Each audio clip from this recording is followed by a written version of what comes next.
আসসালামু আলাইকুম dear viewers, welcome back to another video. আজকে আমি আপনাদের সামনে স্পোকেন ইংলিশে গুরুত্বপূর্ণ একটি লেসন বা স্ট্রাকচার নিয়ে উপস্থিত হয়েছি। আমরা বাংলা বাক্যে প্রায়ই বলি যে আমি কাজটি করতে পারবো, আমি যেতে পারবো, আমি বলতে পারবো, আমি শুনতে পারবো, তুমি পারবে, সে পারবে, তিনি পারবেন, অমুক পারবে, তমুক পারবে। অর্থাৎ কেউ কোনো কিছু করতে পারবে। এই ধরনের বাক্যগুলিকে যখনই আমরা ইংরেজিতে বলবো তার স্ট্রাকচারটা কি হবে আমরা দেখে নিই। Let's get started. আমরা will be, able to plus verb দিয়ে আমরা এই সমস্ত বাক্যগুলি তৈরি করব। যেমন আমি কাজটি করতে পারবো, I will be able to do the work. তুমি শুনতে পারবে, you will be able to listen.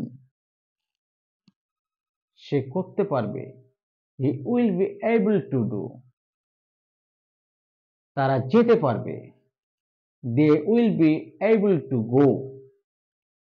Rana আসতে পারবে, Rana will be able to কাম।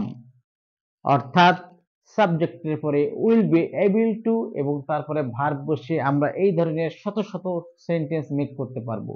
এবং আমরা যদি এই স্ট্রাকচারটি ফলো করে রেগুলারলি প্র্যাকটিস করি তাহলে আমাদের ডেইলি লাইফ ইংলিশ কনভারসেশনে আমরা হয়ে উঠতে পারবো একজন ফ্লুয়েন্ট ইংলিশ স্পিকার। আশা করি লেসনটি আপনাদের ভালো লেগেছে। যদি ভালো লেগে থাকে do subscribe my channel and share it on Facebook, YouTube or Instagram. আপনাদের সঙ্গে দেখা হবে নেক্সট কোনো ভিডিও নিয়ে।